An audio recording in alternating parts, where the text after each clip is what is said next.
आणि अजित पवार अनेक भाषणात सांगत असतात की प्रधानमंत्री अनिल शहा यांचे माझे अत्यंत घरोबरचे संबंध आहेत. तो घरोबा याच्यातून स्पष्ट होतो. आता जे सातत्याने ते बोलत आहेत त्याच्यातून ही गोष्ट स्पष्ट होती की आज त्यांनी घेतलेली भूमिका केव्हाच त्यांची घ्यायची इच्छा होती. तर असं एकच आहे की सुरुवातीपासून त्यांच्या मनात जे होतं ते आता बाहेर येते. माझा निर्णय घेताना मी कोणाशी बोललो नव्हतो. माझ्या मते माझी चूक होती. सुनेत्रा पवार बारामतीतून उभं राहिल्या, हा निर्णय अजित पवारांचा आहे की भारतीय जनता पक्षानं त्यांना त्याच्यावर दबाव आणला? सत्तेच्या काळामध्ये राष्ट्रवादी काँग्रेसचा निर्णय घ्यायचा अधिकार हा माझ्या हातात होता. मंत्रिमंडळात कुणाला घ्यायचा अधिकार माझा होता. आमचे जवळपास 95% प्रश्न सुटले होते. इश्यू होता सांगलीचा, आणि सांगलीचा इश्यू ज्या पद्धतीने निघाला ती गोष्ट मला स्वतःला काही पसंत नव्हती आणि त्यामुळे मी त्याच्यात लक्ष दिलेलं नाही. ही गोष्ट त्याची खरी आहे की आमच्यामध्ये काही वर्ग आमचे सरकारी भाजपवर जावं, सत्तेशिवाय राहणं योग्य नाही, सत्तेत गेलंच पाहिजे, विकास करायचा असेल तर सत्ता पाहिजे वगैरे वगैरे तत्त्वज्ञान मांडत होते. त्याचे काही घटक हे सांगत होते हे केलं नाही तर आम्हाला जेलमध्ये जावं लागेल. नमस्कार, सकाळ डिजिटलमध्ये आपलं स्वागत. लोकसभा निवडणुकीचा प्रचार रंगात आलेला आहे. महाराष्ट्रातल्या 2 टप्प्यांच्यामधलं मतदान पार पडलेलं आहे आणि तिसऱ्या टप्प्यातला प्रचार अत्यंत जोरदारपणे सुरू झालेला आहे. या टप्प्यावर आपण भेटणार आहोत राष्ट्रवादी काँग्रेस शरदचंद्र पवार पक्षाचे अध्यक्ष शरद पवार यांना. पवारसाहेब अगदी निवडणूक जाहीर झाल्यापासून पायाला भिंगरी लावून महाराष्ट्रात फिरतायत. महाराष्ट्रात प्रचंड प्रमाणावर सभा घेऊन ते वातावरण ढवळून काढतायत. आपण त्यांच्याशी आज लोकसभा निवडणुकीच्या संदर्भानं, या निवडणुकीतला प्रचार, या निवडणुकीच्या पुढं मागं घडणाऱ्या राजकीय घटना, त्या संदर्भात होणारे आरोप प्रत्यारोप या संदर्भात बोलणार आहोत. साहेब नमस्कार. पहिली गोष्ट म्हणजे तुमचं आधी मी अभिनंदन करतो अशासाठी की उद्या 1 मेला तुमच्या राजकीय प्रवासाला 61 वर्षे पूर्ण होत आहेत. कुठल्या व्यक्तीच्या किंवा संस्थेच्या जीवनात 61 ही अत्यंत महत्त्वाच्या घटना असतात. तर या 61 वर्षांच्या राजकीय प्रवासाकडं मागं वळून बघताना तुम्हाला काय वाटतं? एक पहिल्यांदा आनंद एका गोष्टीचा आहे की तुम्ही साथचे आठवण करून दिली. म्हणजे साथी झाल्यानंतर सुद्धा अजून डोकं जागेवर आहे, त्याचा मला मनापासूनचा आनंद आहे. 60 वर्षाचा संबंध इतिहास सांगणं अवघड आहे, पण त्याचे काही तफे आहेत. त्याचा सुरुवातीचा काळ हा संबंध महाराष्ट्रात, पहिल्यांदा पुण्यामध्ये, नंतर महाराष्ट्रामध्ये तरुणांचं संघटन यामध्येच माझं लक्ष केंद्रित होतं. नंतरच्या काळामध्ये विधिमंडळात जायची संधी मिळाली आणि विधिमंडळामध्ये कसं काम करावं, सुरुवातीच्या काळामध्ये एका दृष्टीचं प्रशिक्षणच होतं. आणि नंतरच्या काळामध्ये प्रशासनामध्ये काम करण्याची संधी मिळाली. ती जवळपास 25-30 वर्ष वेगवेगळ्या पद्धतीनं, कधी राज्यमंत्री, कधी मंत्री, कधी मुख्यमंत्री, कधी भारत सरकारमध्ये मंत्री, कधी विरोधी पक्षनेता, हे सगळी जी आयुधं आहेत त्या सगळ्यामध्ये काम करण्याची संधी जवळपास 35-40 वर्ष मिळाली. आणि आत्ताचा जो काळ आहे ते संसदेमध्ये मी आहे. आता माझा अप्रोच हा साधारणचा आहे की नवी पिढी कशी तयार करता येते, राष्ट्रीय प्रश्नांच्यावर कशी मतं मांडता येतील, अग्रणी भूमिका घेता येईल. आणि हे घेत असताना विविध विचाराच्या लोकांशी सुसंवाद कसा वाढता ठेवता येईल. राजकारणामध्ये डायलॉग ही अत्यंत महत्त्वाची बाब असते. तो डायलॉग ठेवून, वेगवेगळ्या घटकांची सुसंवाद ठेवून एक व्यापक आपली विचारधारा कशी करता येईल आणि भूमिका कशी घेता येईल ह्या टप्प्यामधून असताना जातो. या सगळ्या प्रवासात राष्ट्रीय पातळीवरच्या काही संधी तुमच्या हुकल्या किंवा क्षमता असूनही काही संधी मिळाल्या नाहीत, याच्याबद्दल तुम्हाला कधी खंत वाटते का? अजिबात खंत वाटत. संधी असते पण ती परिणताला जाते असं नाही. त्याच्या वेळेला जी पार्श्वभूमी असेल त्याप्रमाणे निर्णय होत असतात, निर्णय घ्यावे लागतात. मला माझ्या मते की ज्या मी कुटुंबातून आलो, ज्या भागातून आलो, तिथून आल्याच्या नंतर कधी काही माझ्या डोक्यात काही विचार होते, पण ते विचार विधिमंडळात जावं, तिथं आपलं योगदान द्यावं. विधिमंडळात गेल्याच्या नंतर प्रशासनात जावं इथपर्यंत होतं. सबंध देशाच्या कारभारामध्ये मला संधी मिळाली संरक्षण मंत्री म्हणून किंवा 10 वर्ष शेतीमंत्री म्हणून किंवा लोकसभेतला विरोधी पक्ष नेता म्हणून. हे एका दृष्टीनं मला काम करायची संधी मिळाली याचं समाधान आहे, पण याचा अर्थ आणखीन काहीतरी मिळालंच पाहिजे हा विचार कधी डोक्यात नव्हता. जो आहे ते उत्तम काम करावं, त्याच्यात व्यापकता ठेवावी, जाणकारांशी सुसंवाद ठेवावा, ही भूमिका घेऊन काम करण्यात मला अधिक समाधान होतं आणि त्याप्रमाणे मी तसा समाधानी आहे. याच घटनेच्या अनुषंगानं मला साधारण 1 वर्षापूर्वीचा प्रसंग आठवतो, ज्यावेळी तुम्ही तुमच्या राष्ट्रवादी काँग्रेसच्या पक्षाच्या अध्यक्षपदाचा राजीनामा दिला होता. तर आणि तो राजीनामा दिला, त्यानंतर कार्यकर्त्यांनी प्रचंड विरोध केला आणि त्यानंतर तुम्ही राजीनामा मागे घेतला. जर त्यावेळी तो राजीनामा मागे घेतला नसता तर आज पक्षातली परिस्थिती वेगळी असते असं वाटतं का तुम्हाला? राजीनामा द्यायचं कारण माझी अपेक्षा अशी होती की नवीन नेतृत्वाची टीम जी मी गेले काही वर्ष तयार करत होतो ती आली आणि तिच्या हाताचे काम सोपवावं. परंतु माझी एक असेसमेंटमध्ये चूक अशी झाली की हा निर्णय मी घेतल्याच्या नंतर मी परिस्थिती काय होईल, लोकांची प्रतिक्रिया काय होईल याचा अभ्यास, याचा विचार मी कधी केला नव्हता. यामध्ये माझा निर्णय घेताना मी कोणाशी बोललो नव्हतो आणि माझ्या मते ती माझी चूक होती. काही सहकाऱ्यांच्या, ज्येष्ठ सहकाऱ्यांची सुसंवाद साधायची आवश्यकता होती, ती झाली नाही आणि त्याच्यामुळं प्रतिक्रिया काय होईल याचा अंदाज आला नाही.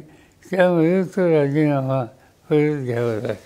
नाही, माझा प्रश्न असा आहे की तो तुम्ही मागं घेतला नसता तर परिस्थिती वेगळी असती का काय, असं तुम्हाला वाटतं का? नाही, त्यावेळेला मागं घेतला नसता आणि आमच्या बाकीच्या सहकाऱ्यांनी जबाबदारीनं काम करायची तयारी ठेवली असती तर महाराष्ट्रात एक चांगली टीम उभी करायची जी माझी अपेक्षा होती, त्याच्यात मला समाधान मिळालं असतं. तुम्ही अनेकदा बोलून दाखवले यापूर्वीच्या मुलाखतीमधून की तुमच्या पक्षातले सहकाऱ्यांनी भारतीय जनता पक्षासोबत जाण्याची इच्छा व्यक्त केलेली होती, पण हे लोक एवढ्या मोठ्या संख्येनं खरोखर पक्ष सोडून जातील असं तुम्हाला कधी वाटत होतं का? आणि त्यातल्या कुणाच्या जाण्याबद्दल जास्त आश्चर्य वाटलं की बाबा ही व्यक्ती नाही जायला पाहिजे होती की कशी काय गेली, असं तुम्हाला आश्चर्य कुणाबद्दल वाटलं? मला सगळं निर्णय काँग्रेस पक्षाच होता राष्ट्रवादीचा,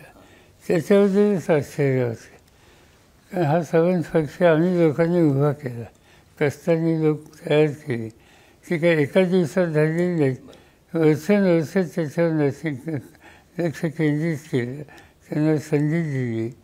त्यांच्यासाठी महाराष्ट्राच्या कानाकोपऱ्यामध्ये आम्ही लोकांनी दौरे केले, त्यांनी कष्ट केले, त्यांनी प्रतिसाद दिला आणि त्यामुळे ही सगळी टीम तयार झाली. आता ही सगळी टीम तयार करून पुढे आणखीन आपल्याला काही उद्दिष्ट ठेवून काम करायचं होतं, तर ती जी भावना होती, जी अपेक्षा होती, ती या सगळ्यांनीच सत्तेच्या भोवती, सत्तेशिवाय नाही हा विचार ज्यावेळी केला त्यावेळी मला अस्वस्थता वाटली. पण तरी काय एकाच दुसऱ्या नावाबद्दल बाबा ही व्यक्ती नाही द्यायला पाहिजे होती असं माझं म्हणजे सगळ्या संबंध टीमबद्दलच होतं. अजितदादांची नाराजी 2019च्या विधानसभेच्या निवडणुकीपासून अधूनमधून वेळोवेळी व्यक्त झाली होती. कधी ते नॉट रिचेबल असतील, कधी ते बारामतीला निघून आले असतील. तुम्हाला ज्यावेळी ईडीची नोटीस आली त्यावेळी नंतरच्या घटनात तुम्ही असं म्हटलं होतं की अजितदादां म्हणजे तुम्हाला त्यांच्यामुळे त्रास झाला आणि अजितदादांनी खरं तर गावाकडे शेती करायला जाण्याचा मनोदय किंवा इच्छा व्यक्त केलेली आहे. तर असे तुम्हाला त्रास झाला म्हणून गावाकडे शेती करायला जाण्याची इच्छा व्यक्त करणारे अजितदादा तुमच्यावर तर बंड करतात. नुसतं बंडच करत नाही तर त्यानंतर अत्यंत टोकाची टीका तुमच्याविरुद्ध करतात. याकडं पाहताना कसं वाटतं तुम्हाला सगळं? त्याचा अर्थ एकच आहे की सुरुवातीपासून त्यांच्या मनात जे होतं त्याचा भाग दिसते. की शेती करायला वगैरे ठीक आहे, काही गोष्टी बोलतो आपण, परंतु आता जे सातत्यानं ते बोलत आहेत त्याच्यातून ही गोष्ट स्पष्ट होती की आज त्यांनी घेतलेली भूमिका केव्हाच त्यांची घ्यायची इच्छा होती. या जो संबंध पक्ष उभा केला तो उभा हातात घेण्याच्या संबंधीची त्यांची इच्छा होती. इच्छा असणं त्याच्यात काही चुकीचं नाही, पण फक्त एकच आहे की पक्ष चालवताना अनेक गोष्टीकडे बघावं लागतं. राज्याकडे, देशाच्याकडे व्यापक दृष्टीनं विचार करावा लागतो, सुसंवाद ठेवावा लागतो, वाचन करावं लागतं. या सगळ्या गोष्टी कितपत ते करतात त्याची मला माहिती नाही, पण ह्या सगळ्या गोष्टी करून राजकारण केलं तर त्याच्यात कधी अंतर निर्माण होत नसतं, लोकांशी सुसंवाद राहत असतो. आज त्याच्यामध्ये कितपत त्यांना यश येईल हे मी सांगू शकत नाही. अजितदादा सोडून गेल्यानंतर पहिली प्रतिक्रिया अशी आली की आत्ता सुप्रिया सुळे यांची बारामती मतदारसंघातली खासदारकी धोक्यात आली. तुम्हाला असं कधी वाटलं का की आता या पद्धतीनं अशी त्याची प्रतिक्रिया उमटेल म्हणून? साधी सरळ गोष्ट दिसतच होती की उद्या निवडणुकीला त्रास होईल. म्हणजे लोकशाहीमध्ये त्रास होतो, लोकांच्या समोर गेल्यावर वस्तुस्थिती कळते.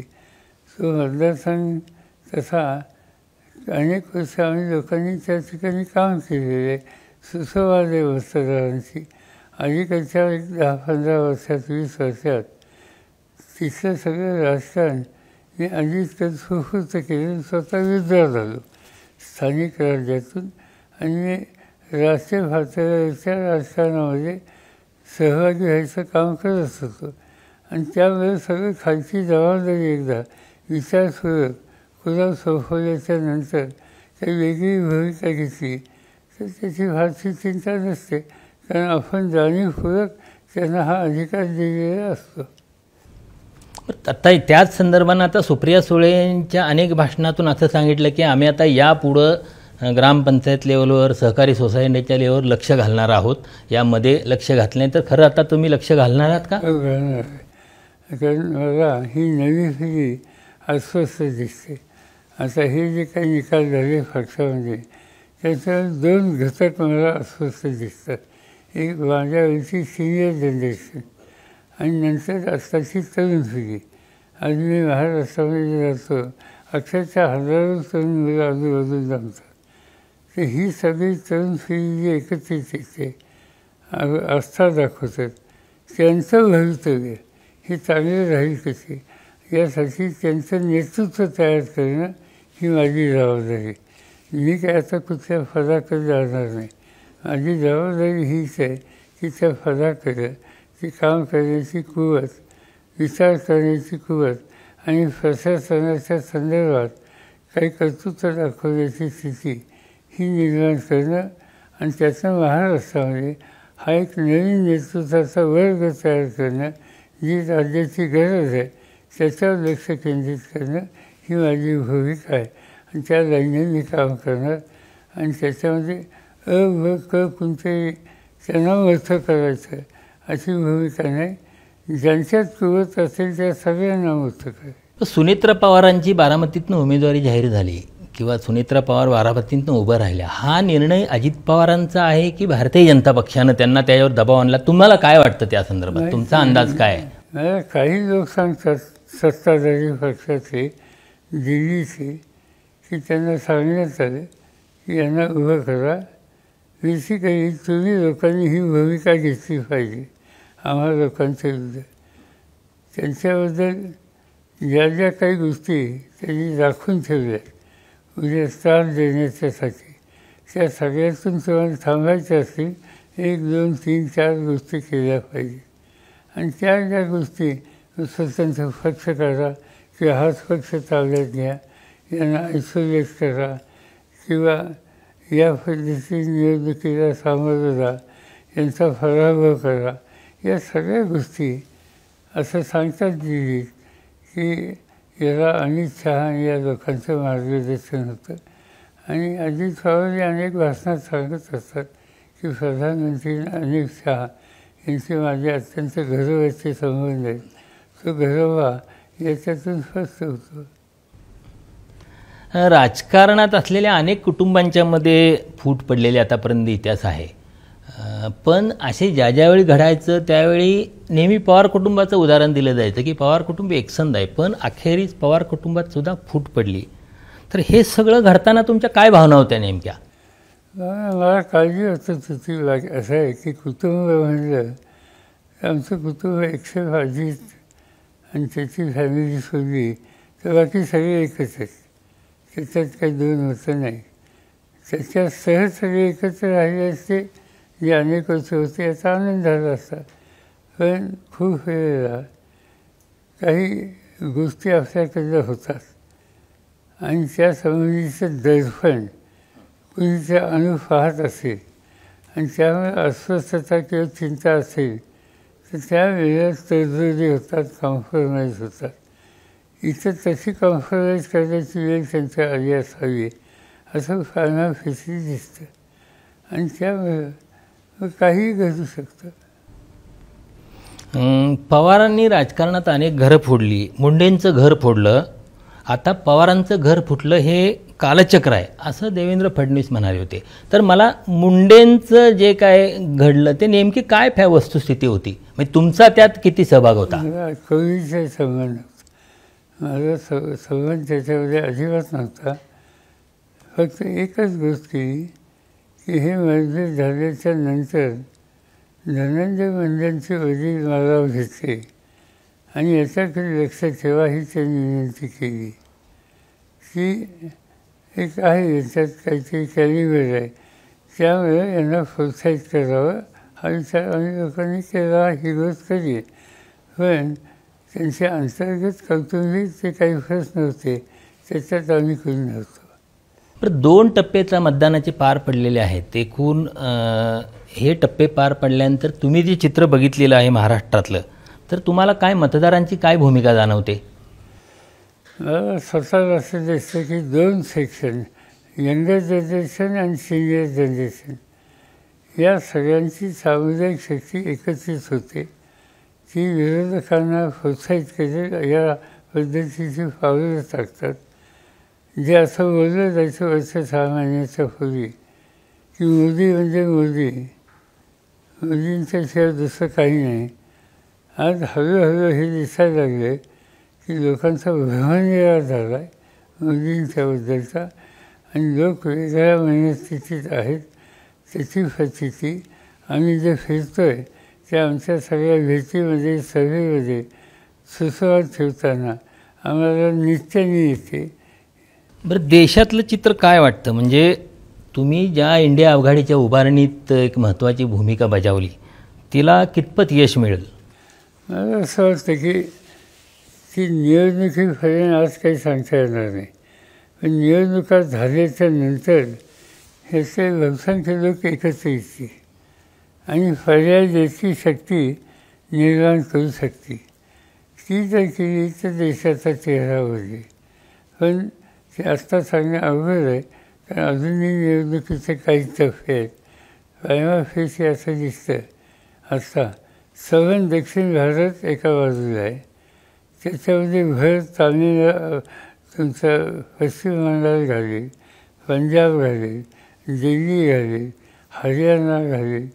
या सगळ्यांची सामूहिक शक्ती ही कदाचित देशाचं नेतृत्वसुद्धा बदलायला किंवा देशामध्ये परिवर्तन व्हायला उपयुक्त ठरू शकतं. आणि त्यावेळेला मग देशाचा चेहरा हा वेगळा दिसतो. तुम्हाला वाटतं की बाबा ममता बॅनर्जींच्यापासून बरेच काही एक व्यक्तिगत अहंकार असलेले नेते हे सगळे निवडणुकीनंतर एकत्र येतील? निवडणुकीनंतर येतील. निवडणुकीच्या आधी खूपदा कोणती जागा कुणी लढवावी यासंबंधी मतभिन्नता असते. ही मतभिन्नता आपल्याला असंही वाटतं की अहंकार आहे, पण तसं नसतं.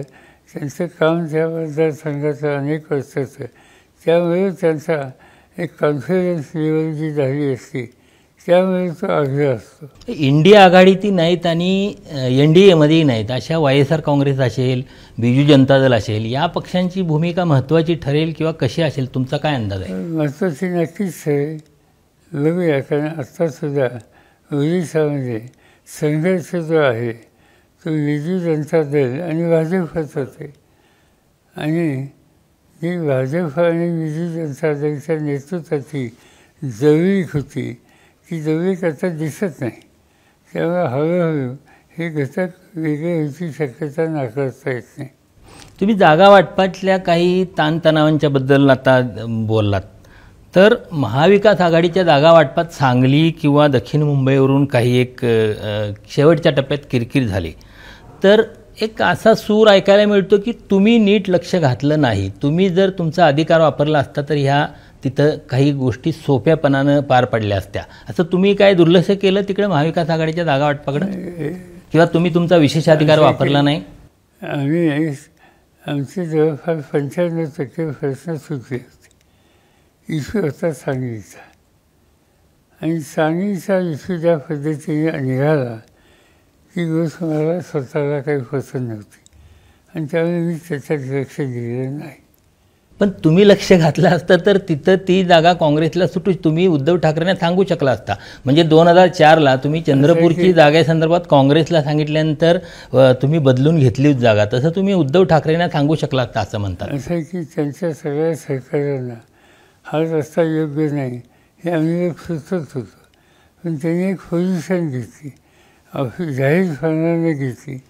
आणि त्याच्यानंतर एकदा ओपनली पब्लिकली एखादी पोझिशन नेतृत्व घेते त्यावेळी त्यांना विजा होणं अवघड असतं. नेमकी ती स्थिती चांगली तयार झाली. आता काही ज्या जुन्या गोष्टी आता म्हणजे अगदी आत्तापर्यंतसुद्धा एक पहाटेचं जेव्हा अजित पवारांचा शपथविधी आहे त्याच्या संदर्भात रोज वेगळी विधानं केली जातात आणि त्याला तुमचं समर्थन होतं असं सांगितलं जातात. म्हणजे तुमचं समर्थन होतं किंवा तुम्हाला त्याची कितपत कल्पना होती असं काय? दोन्ही गोष्टी नव्हत्या. समर्थन तर नव्हतंच, कल्पनाही नव्हती. ही गोष्ट त्याची खरी आहे की आमच्यामध्ये काही वर्ग आमचे सहकारी भाजपवर जावं, सत्तेशिवाय राहणं योग्य नाही, सत्तेत गेलंच पाहिजे, विकास करायचा असेल तर सत्ता पाहिजे वगैरे वगैरे तत्त्वज्ञान मांडत होते. ते मला माहीत होतं, ते माझ्याशी बोलत होते, मला येऊन सांगत होते हे नाही केलं. त्याचे काही घटक हे सांगत होते हे केलं नाही तर आम्हाला जेलमध्ये जावं लागेल. काही लोकांनी सांगितलं की आमची गरज होती. आणि ED, CBI यांच्या यंत्रणा आम्हाला छळतात. एकाच्या कुटुंबियांनी तर सांगितलं की आम्हाला गोळ्या घाल, असं एका आमच्या कुटुंबियांनी सांगितलं. या सगळ्या गोष्टी आम्हाला सहन होत नाही, त्याच्यापेक्षा तिकडंच हा आग्रह करणारे आमचे अनेक सहकारी होते. मला स्वतःला ते काही योग्य वाटत नव्हतं. राजकारणात विरोधी पक्षाला या पद्धतीनं साथ देणं हे महाराष्ट्रात परिस्थिती नव्हतं. पण देवेंद्र फडणवीस आणि त्यांच्या सहकार्याने ही एक नवीन पद्धती दाखवली. त्याचे परिणाम आमच्या काही लोकांचे झाले हे मला मान्य करा. तुम्ही तुमच्या राजकीय प्रवासात एकदा 1978 साली तुमच्या मंत्रिमंडळात जनसंघाचे लोक होते, पण तो प्री बाबरी एरा होता. पण पोस्ट बाबरी काळात सुद्धा 2014मध्ये तुम्ही भारतीय जनता पक्षाला बाहेरून पाठिंबा दिला होता आणि तुम्ही तुमच्या एकूण प्रवासाकडे बघताना भारतीय जनता पक्षाला तुम्ही 2014ला दिलेला पाठिंबा या संदर्भात सातत्यानं आरोप होतात, टीका होतात. तर तुमची काय म्हणजे नेमकं त्या संदर्भात काय की हा कॉन्शियसली घेतलेला माझा निर्णय होता आणि हेतू हा होता की भारतीय जनता पार्टी आणि शिवसेना एकत्र येणं योग्य नाही. आम्हाला शिवसेना आमच्याबरोबर घ्यायची होती, पण हे दोघं जर एकत्र राहिले तर साहजिकच सत्तेत गेल्याच्या नंतर आमची अपेक्षा त्याची पूर्तता होणार नाही. मग ते चालायचं असेल तर भाजपमध्ये एक मोठा वर्ग असा होता की आम्ही म्हणेल ते शिवसेनेने ऐकलं पाहिजे. या लोकांना दुसरा एक घटक होता समजून सांगणारा की शिवसेनेशिवाय शक्य नाही, राज्य येणार नाही. हे लक्षात घेऊन मी अगदी कॉन्शियसली यांना पाठिंबा द्यायची भाजपला भूमिका घेतली की जेणेकरून ते आणि सेना एकत्र येऊ नयेत म्हणून. आणि तो विचारपूर्वक एकत्र निर्णय होता. तो काही पुढे न्यायचा नव्हता. फक्त या दोघांच्यामध्ये एक वाक्यता होऊ नये एवढीच काळजी घ्यायची. म्हणजे तुम्ही 2014ला पेरलं ते 2019ला उगवलं. त्याची चर्चा आधी होतीच, पण 19ला स्पष्ट झाली. पण आता तुम्ही ठामपणे सांगू शकता की सत्तेसाठी किंवा अगदी विकासासाठी किंवा अगदी दबाव आणला यंत्रणांचा तरी तुम्ही कोणत्याही परिस्थितीत भविष्यात भारतीय जनता पक्षासोबत सहकार्य करणार नाही ना. तुम्ही आधी 77ची गोष्ट काढली तेव्हा भाजपच नव्हता, त्यावेळी जनसंघही नव्हता. त्यावेळेला जयप्रकाश नारायणांनी स्वच्छ सांगितलं की जनता पार्टीमध्ये बाकीचे सगळे विचाराचे आणि तुमचे जोडे काढा आणि सगळे एका पक्षात या. आणि सगळे लोक कुणीही त्या ठिकाणी भाजपचा तर जन्मच झाला नव्हता, जनसंघ होता. जनसंघाने सुद्धा जनसंघ त्यांची विचारधारा, त्यांचं नेतृत्व आणि त्यांचं संघटन हे बाजूला ठेवलं आणि जनता पक्षात सहभागी झाले. त्यामुळं त्यांच्याशी त्यावेळेला काम करणं फुले नव्हते हे कधी आम्हाला जर गेलं नाही. आणखी एक तुमच्यावर आरोप होतो तो म्हणजे 2004 साली शक्य असताना तुम्ही राष्ट्रवादी काँग्रेसकडं सर्वात मोठा पक्ष असताना जे मुख्यमंत्री घ्यायला पाहिजे होतं ते मुख्यमंत्रीपद घेतलं नाही, त्यामुळं पक्ष नीट वाढला नाही, पक्षाच्या नेतृत्वाचा बाकी विकास झाला नाही असा एक तुमच्यावर आरोप केला जातो. असं आहे की त्यावेळेला आमचं बहुमत नव्हतं. इतरांच्या मदतीनंच आम्ही सरकार बनवू शकत होतो. त्याशिवाय सरकार बनण्याची शक्यता नव्हती. एक. नंबर 2, पक्ष वाढवायचा होता. पक्ष वाढवायला अधिक लोकांना मंत्रिमंडळात संधी कशी मिळेल याचा विचार आमच्या पक्षात होता. आमदार पाटील आणि काही सगळ्या सहकाऱ्यांना घेऊन जेव्हा आम्ही बसलो त्यावेळी त्यांनी स्वच्छ भूमिका सांगितली आणि ती योग्य होती, मलाही पटली की हे मुख्यमंत्रीपदाची जबाबदारी घेणं आपलं बहुमत नसताना आणि ज्यांच्यावर अवलंबून राहणं, त्यांच्या मदतीशिवाय सरकार चालवणं अशक्य आहे. ही स्थिती करायची असेल तर प्रभावीपणानं आपण प्रशासन चालू शकणार नाही. यापेक्षा आपण मंत्रिमंडळाच्या जागा ज्या काही 8 आहेत त्या 8 ऐवजी 12 घ्या. आपल्या 12 लोकांना तयार करा. प्रशासनाच्या बाबतीत आपली 12ची टीम ही अधिक प्रभावी आहे हे महाराष्ट्राला दिसेल. त्यातनं फक्त मोठा करता येईल आणि त्यामुळे हा निर्णय घेणं पक्षाच्या हिताचं आहे ही भूमिका आमच्या अनेक सहकाऱ्यांची होती. आणि दुसरी गोष्ट अशी होती की मुख्यमंत्रीपद हे मिळावं असं काही लोकांच्या मनात असू शकतं. ते असेही ज्याचे आता काही लोक बोलले त्याची त्यावेळी त्यांचा या सगळ्या क्षेत्राचा मर्यादित अनुभव लक्षात घेता हे पद हे त्यांच्याकडे देणं कितपत योग्य होतं का अयोग्य होतं याची चर्चा नंतर झाली असती. त्यापेक्षा या लोकांच्याकडून कारण तेव्हा महाराष्ट्रात चर्चा ही होती की राष्ट्रवादीचे मंत्री व्हावे, त्यांचा परफॉर्मन्स चांगला आहे. त्यामुळे अजित पवार असोत, आझाद पाटील असोत किंवा बाकीचे मंत्री असोत, या सगळ्यांच्याबद्दल जनमानसामध्ये हे उत्तम काम करू शकतात या प्रकारचं वातावरण झालं. हे असंच पुढे नेलं असतं तर पक्ष हा स्वतःच्या ताकदीवर हा सत्तेमध्ये आला असता. ठीक आहे, काही गोष्टी वेगळ्या झाल्या आणि त्यामुळे आज ही स्थिती आहे. पण ते सगळे सहकारी तुमच्यावर असा एक आरोप करतात की तुम्ही सहकार्यांना जा, तुम्ही भाजपबरोबर चर्चा करा म्हणून सांगायचा आणि तुम्ही त्यांना तोंडघशी पाडायचा. अजिबात नाही. त्यांचा आग्रह होता की आम्हाला चर्चा करायची आणि त्यांच्यात एक होत आमच्याशी बोलतात. मी म्हणजे ठीक आहे, काय चर्चा करतात ते घ्या, लक्षात घ्या आणि पक्षात निर्णय घ्या. असं आहे की डायलॉग हा ठेवावाच लागतो. सुसंवाद राजकारणामध्ये ठेवणं याचा अर्थ गुन्हा नाही, पण अंतिम निर्णय घेणं तो विचारधारेची सुसंगत आहे का नाही बघावं लागतं.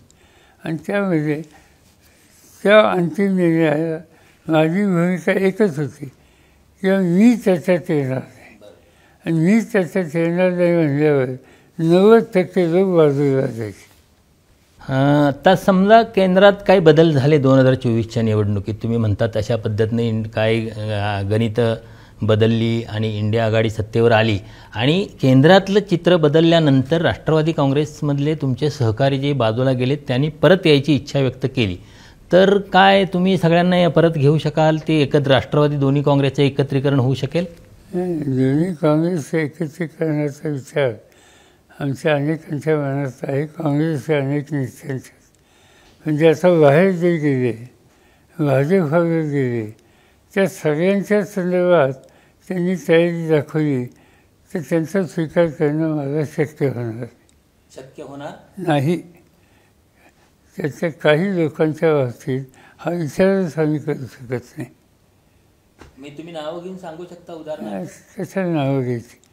त्यांनाही माहिती आहे, मलाही माहिती. बरं, तुम्ही प्रचारातून एक गोष्ट सांगता की 2014 आणि 2019पेक्षा यावेळेचं चित्र वेगळं आहे निवडणुकीचं.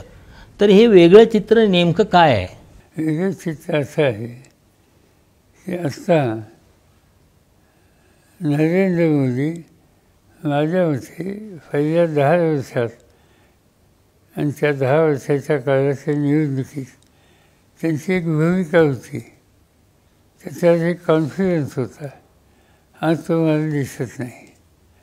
आणि त्याचं कारण लोक या निष्कर्षाची येऊ लागली की ते बोलतात ते खरं नाही. अनेक गोष्टी सांगता येतील. आता त्यांनी महागाईच्या प्रश्नाच्या संदर्भात त्यावेळेला अत्यंत कठोर टीका मनमोहन सिंगांच्या टीका केलेली होती, अतिशय कठोर टीका. आणि सांगितलं होतं की मला 50 दिवस द्या, मी या किमती आणि हे प्रश्न सोडले. पण ते तसं घडलं नाही. म्हणजे अनेक गोष्टी सांगता येतील माझ्याकडं, त्याची आकडेवारी आहे की अगदी इंधनाचा दर त्यांनी सांगितलं होतं की पेट्रोलचे दर आम्ही खाली आणू किती 50 दिवसामध्ये. होता किती त्यावेळेला पेट्रोलचा दर लिटरला 71 रुपये होता. आता 71 रुपयाचा दर 50% खाली आणणार, 50 दिवसात आणणार. पण घडलं काय? तर घडलं की त्या इंधनाचे दर हे 106 रुपयाच्या वर पोचले. त्यांनी केली होती कमीच म्हणजे घडलं दुसरं. घरगुती गॅसचा दर असाच डबल झाला. अशा कित्येक गोष्टी सांगता येतील. आणि त्यामुळं मोदींनी ज्या ज्या सगळ्या गोष्टी सांगितल्या त्या कृतीमध्ये आल्या नाहीत एक. आणि दुसरी गोष्ट सगळ्यात महत्त्वाची की यापूर्वी एक पद्धत होती. उदाहरणार्थ मनमोहन सिंग प्रधानमंत्री होते. मनमोहन सिंगांचं एक वैशिष्ट्य होतं ते 10 वर्ष फायनान्सचं होते. 1 वर्ष पूर्ण झाल्याच्या नंतर ती दिल्लीमध्ये प्रेस कॉन्फरन्स घ्यायची आणि या वर्षामध्ये एकंदर लेखाजोखा काय तो त्या माध्यमातून देशाच्या समोर मांडला. आज 10 वर्ष झाली मोदींना फायनान्स करून एकदासुद्धा मीडियाच्या समोर त्यांनी भूमिका मांडली नाही किंवा संधी दिली नाही. याचा अर्थ अशी कित्येक उदाहरणं देता येईल. पार्लमेंट हाऊसमध्ये मी राज्यसभेत आता आहे. राज्यसभेचं सेशन 25 दिवस झाले, तर 25 दिवसामध्ये निदान 23 दिवस ते चक्करसुद्धा टाकणार नाही हाऊसमध्ये. आणि कधी आले 15 मिनिटासाठी, अर्धा तासासाठी, एखाद दिवसात त्यांचा इश्यू असला तर त्या संबंधीचं भाष्य करायला संसदीय पद्धतीवरच त्यांचा विश्वास नव्हता. आणि म्हणून संसदीय पद्धतीवर विश्वास ही व्यक्ती देशाचं नेतृत्व करते, देशाचा संबंध कारभाराचा लेखाजोखा बांधायला मीडियाला दूर ठेवते, अशा अनेक गोष्टी सांगता येतील. या सगळ्या गोष्टी आणि त्यावर आधारित राज्यकारभार हा आम्हाला संसदीय लोकशाहीच्या पद्धतीला संकट आणणाऱ्या दिसतात. आणि जे आम्ही बोलतो आहे ते नाही म्हणतात, तो म्हणजे संविधान. पण संविधानावर त्यांच्या मला 1, 2, 3 अशी उदाहरणं माहिती आहेत. हेगडे नावाचे त्यांचे एक माणसे बंगले होते. जाहीर स्टेटमेंट त्यांनी केलं की 400 जागा पाहिजेत, त्याशिवाय मोदींना घटना दुरुस्त करता येते नाही. UPचे त्यांचे एक रवी म्हणून खासदार होते. त्यांनी जाहीरपणाने सांगितलं की आम्हाला 400 सव्वासाची जागा पाहिजेत, कारण मोदी साहेबांना घटना दुरुस्त करायची, त्याच्यात बदल करायचे आणि त्यासाठी हे हवे. ज्योती मिश्रा नावाच्या राजस्थानच्या त्यांच्या सरकारचे त्यांचं जाहीरपणाने हे स्टेटमेंट. आता हे सत्ताधारी पक्षाचे संसदेचे प्रतिनिधी जाहीरपणाने 1, 2, 3 सगळे बोलतात. हे एक इंडिकेशन आहे. आणि ते इंडिकेशन स्वच्छ असं सांगतं की संविधानाच्यामध्ये काही सुधार किंवा तथाकथित परिवर्तन हा विचार मोदींच्या आणि त्यांच्या सरकारांच्या डोक्यात आहे. आम्हाला असं वाटतं की आंबेडकरांनी जी घटना लिहिली आणि आज देशाचं ऐक्य त्या घटनेच्यामुळे तिची फेरफार करणं हे देशाच्या हिताचं नाही आणि मोदींच्या काळात ते होण्याची शक्यता आहे, असा एक संशय आज लोकांच्या मनामध्ये येतोय. त्यामुळे स्थिती चिंताग्रस्त आहे. राष्ट्रवादी काँग्रेस पक्ष फुटला तो भारतीय जनता पक्षाच्या दबावामुळे नव्हे तर तुमच्या मुलीवरच्या प्रेमामुळे फुटला असा आरोप करतात. असं जे आरोप करतात त्यांनी माझी मुलगी पार्लमेंटमध्ये जाऊन आता 3 टर्म 3.5 टर्म झाले. या सगळ्या काळात आम्ही सत्तेवर होतो. त्या सत्तेच्या काळामध्ये राष्ट्रवादी काँग्रेसचा निर्णय घ्यायचा अधिकार हा माझ्या हातात होता. मंत्रिमंडळात कुणाला घ्यायचा हा अधिकार माझा होता. 2004ला ज्यावेळेला आम्ही सरकार बनवलं तेव्हा प्रफुल्ल पटेल निवडणूक पराभूत झाली होती. पण पराभूत झाले असताना सुद्धा आम्ही त्यांना मंत्री केलं. मला आठवतं त्यामुळं सदाशिवराव मंडलिक तुमचे अनेक वर्षांचे सहकारी नाराज दुःखी झाले होते. तर आम्ही प्रफुल्ल पटेलांना मंत्री केलं, सुप्रियाला केलं नाही. नंतरच्या काळामध्ये पुन्हा संधी आली, तारिक अनवरला मंत्री केलं आणि सलमानची मुलगी नाव विसरलं मी तिचं, सुप्रियाला केलं नाही. सलमानची मुलगी पहिली टर्माली होती, सुप्रिया दुसऱ्या टर्माली. त्याच्यानंतर आधीच्या काळात सूर्यकांता पाटलांना मंत्री केलं, सुप्रियाला केलं नाही. आणि सुप्रियाने कधी मागणी केली नाही. ती पार्लमेंटियन म्हणून काम करण्यात तिचा इंटरेस्ट होता. पुत्रीचं प्रेम हे जर असतं, प्रेम आहे, मुलगीचं प्रेम नाही करायचं तर पुन्हा प्रेम कर. पण प्रेमापुरती राजकारणाचे निर्णय बदलायचे नसतात आणि तिच्यात क्रोध नसताना काही निर्णय घेतले तर त्या संबंधीची टीका करत असतात. पण तिच्या बाजूने एकही निर्णय घेतला नाही आणि इतरांनाच त्याचा लाभ दिला. याच्या इतके उत्तम उदाहरण दुसरं कुठलं नाही. पण मग अशा ह्यानं तुम्ही सुप्रिया सुळेंच्यावर अन्याय केला असं नाही का वाटत? साधारणतः असं वाटतं. पण शेवटी पक्ष चालवायला आणि प्रत्येक व्यक्तीचा तिचा इंटरेस्ट काय हे बघायचं. तर तिचा इंटरेस्ट पार्लमेंटरियन म्हणून होता. तिला जे अनेक पुरस्कार मिळाले ते उत्तम संसदपटू म्हणून मिळाले आणि त्याच्यात तिचं लक्ष होतं. तर शेवटचा प्रश्न, बारामती लोकसभा निवडणुकीचा निकाल तुम्हाला कसा दिसतो? माहिती नाही, मतदारांच्या अवलंबून आजपर्यंत कधी वेगळा निकाल लागला नाही. मतदारांच्यावर आपलं लक्ष आहे. त्यांचं अनेक वर्षाचं काम त्यांच्यात आहे. अनेक वर्ष त्यांनी मी आणि माझ्या विचाराला नेहमीच पाठिंबा दिलेला आहे. असं बघूया यावेळी वेगळं काय होतं आहे. धन्यवाद पवारसाहेब, तुम्ही सकाळ डिजिटलसाठी हा वेळ दिला त्याबद्दल. तर श्रोते हो, हे होते शरद पवारसाहेब, राष्ट्रवादी काँग्रेस शरदचंद्र पवार पक्षाचे अध्यक्ष. त्यांनी लोकसभा निवडणूक, आत्ताचं महाराष्ट्रातलं देशातलं राजकारण या संदर्भात आपल्याशी सविस्तर गप्पा मारल्या आहेत. त्याबद्दल त्यांचे मनपूर्वक आभार. महाराष्ट्रातील सर्व बातम्यांचे विश्वासार्ह व्यासपीठ. सकाळच्या सर्व सोशल मीडिया प्लॅटफॉर्मला लाईक, फॉलो आणि सबस्क्राईब करा. तसंच सर्व नोटिफिकेशनसाठी बेल आयकॉन प्रेस करायला विसरू नका.